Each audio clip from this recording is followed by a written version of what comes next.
Investing your money wisely can increase your net worth, but the increase doesn't come without a price. As you reap the gains from your investments, the IRS will want its cut. But there's no law that says you can't find ways to lower the amount of taxes you hand over to Uncle Sam. Savvy investors know about legal tax breaks to minimize the amounts due on their tax filing, and you can too. Discover tips on how you can follow IRS rules but keep more of your investment earnings at tax time. Tax strategies for investors. When investing, your goal is to pocket as much you can to help you pay less to the IRS. Use these tax management strategies. Hold stocks for more than 1 year. When day trading your investments, any gains you make will be taxed at the same rates as your ordinary income, with tax rates up to 39.6%. When you hold an investment for more than 1 year, however, any gains are taxed as long-term capital gains with lower maximum rates of 20%.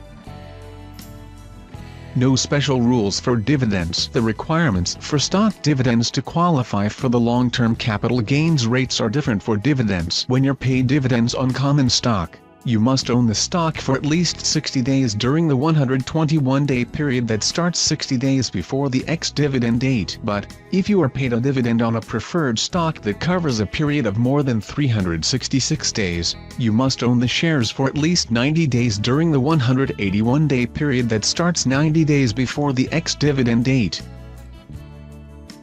Use losses to offset gains. No matter how good of an investor you are, even the best investors have a few losers in their portfolio. Fortunately, the IRS lets you use a capital loss to offset your other investment income, which can lower your tax bill. But, you have to use short-term losses to offset short-term gains and long-term losses to offset long-term gains first. Then you can use the excess of one type to offset gains of the other type. Use losses to offset limited ordinary income. Your tax breaks for losses don't stop with offsetting all of your capital gains for the year. Instead, you can use up to $3,000 of capital losses, $1,500 if you're married, filing separately to offset ordinary income, such as wages or interest income. If your capital losses exceed your gains by more than the limit, you can carry over the excess to future years. Watch out for wash sales. To prevent taxpayers from selling an investment to claim a loss and then immediately repurchasing it, the IRS has specific rules for what it considers wash sales. When you repurchase an investment within 30 days of the sale, you can't claim the loss on your taxes. These rules also apply if your spouse, your IRA, or entity you control purchases the investment. Utilize tax-friendly investments. Depending on your tax bracket, you might consider partially tax-free bonds in your portfolio. For example, municipal bond interest isn't subject to federal income taxes, and U.S. savings bonds aren't subject to state income tax. Though these investments might not have as high a stated rate as corporate bonds, you might come out ahead after calculating how much you'll save in taxes. Maximize contributions to retirement accounts. Investing in tax-deferred retirement accounts, including 401(k)s and IRAs, offers significant tax breaks for your investment income. Whether you use a traditional or Roth IRA account, the money grows tax-free in the account. That means that each time you sell an investment in the account, you can reinvest the entire sale proceeds rather than having to pay a portion of the proceeds in taxes. Use HSAs for saving for medical expenses. Utilize a health savings account to save for future medical expenses if you are covered by a high-deductible health insurance plan. Your contributions to the HSA are deductible on your taxes. The money in the account grows tax-free as you invest it, and when you take distributions for qualified medical expenses, you don't pay any taxes on the distributions. Use 529 plans for educational savings. You can reduce the taxes on your investments by saving the money in a 529 plan for future higher education expenses, such as a college fund for your children. Although you can't deduct your contributions to a 529 plan from your federal taxes, you might receive a state income tax break. Plus, The money grows tax-free in the account and comes out tax-free when you use it for qualified higher education expenses.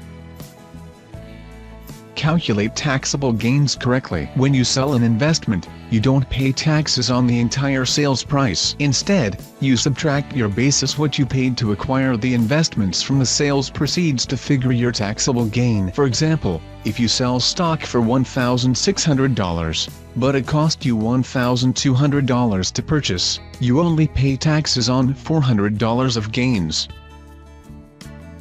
Include trading costs when calculating gains. When you calculate your basis and your sales proceeds, don't forget to include any trading costs, such as transaction fees or commissions. For example, if you buy a stock for $1,190 but you pay $10 in fees, your basis is $1,200. Or if you sell it for $1,610 but pay another $10 fee, your net proceeds are only $1,600.